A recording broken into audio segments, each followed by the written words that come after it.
Pernah kepikiran nggak ada sebuah sumpah dalam Al-Quran yang dimulai cuma dengan nama dua buah? Ya, tin dan zaitun. Kedengarannya sederhana banget kan? Tapi ternyata di baliknya itu ada makna yang luar biasa dalam. Yuk kita kupas bareng-bareng. Nah, ini dia pertanyaan pertamanya.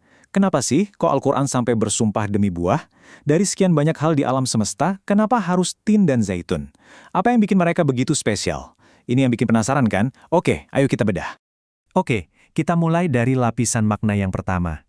Ternyata, ini bukan soal buahnya sebagai makanan loh, tapi ini tentang simbol. Simbol dari tanah-tanah yang suci. Coba kita lihat. Buah tin, atau yang kita kenal sebagai buah ara, itu ternyata melambangkan wilayah tempat para nabi terdahulu diutus. Keren ya? Nah, kalau zaitun, ini lebih spesifik lagi. Zaitun ini identik banget sama tanah suci Palestina, tempat di mana Nabi Isa menyebarkan ajarannya. Jadi setiap buah ini punya alamat sejarahnya sendiri. Jadi intinya apa? Ini bukan cuma buah yang kita makan, jauh lebih dari itu. Keduanya itu kayak bendera yang mewakili tempat-tempat penuh berkah dan sejarah para nabi. Sebuah cara yang cerdas banget untuk menarik rasa hormat kita lewat sesuatu yang familiar. Oke, makna simbolisnya udah dapat. Sekarang kita geser sedikit ke sesuatu yang lebih membumi. Sumpah, ini juga nunjukin betapa luar biasanya karunia alam yang kelihatannya sederhana ini. Dan manfaatnya itu bener-bener nyata loh buat kita. Ambil contoh buah tin. Wah, ini kan terkenal banget kayak serat. Bagus banget buat pencernaan. Terus zaitun. Minyaknya itu loh berharga banget. Nggak cuma buat masak atau kesehatan, tapi coba bayangin. Zaman dulu, minyak zaitun itu jadi sumber cahaya, jadi penerangan.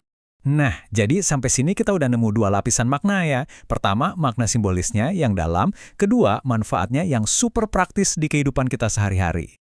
Tapi tunggu dulu, apa cuma sampai di situ aja ceritanya? Apa intinya cuma soal buah tin dan zaitun ini? Rasanya kok ada sesuatu yang lebih besar lagi ya di baliknya. Sesuatu yang jadi tujuan utamanya. Dan disinilah kita sampai ke intinya, ke jantung penjelasannya. Ternyata, tujuan utama sumpah ini bukanlah buahnya itu sendiri, tapi pesan super penting yang datang setelahnya. Jadi gini, di dalam Al-Quran, sumpah itu punya fungsi yang keren banget. Anggap aja kayak drum roll sebelum pengumuman penting. Tujuannya itu buat menyita perhatian kita, bikin kita fokus 100%, dan nunjukin kalau, dengerin, ini penting banget. Prosesnya itu bisa kita lihat kayak 3 langkah jitu. Langkah pertama, bersumpah demi sesuatu yang kita anggap penting dan punya makna, kayak tin dan zaitun tadi. Langkah kedua, otomatis perhatian kita langsung tersedot kan, kita jadi penasaran. Nah, langkah ketiga yang paling krusial, boom, pesan utamanya disampaikan dengan penekanan yang maksimal. Dan inilah dia pesan utamanya. Inilah puncaknya. Setelah kita dibuat kagum dengan tin dan zaitun, kita diajak untuk merenungkan kebenaran yang luar biasa ini, bahwa kita, manusia, diciptakan dalam bentuk yang terbaik. Jadi, kalau kita rangkum lagi nih ya, buah tin dan zaitun itu simbol yang syarat makna. Betul, mereka juga ciptaan yang manfaatnya luar biasa. Betul juga, tapi peran utama mereka di sini adalah sebagai pembuka gerbang yang megah. Untuk apa? Untuk mengantarkan kita pada satu kebenaran yang paling fundamental, betapa sempurnanya kita diciptakan. Nah, ini jadi bahan renungan buat kita semua.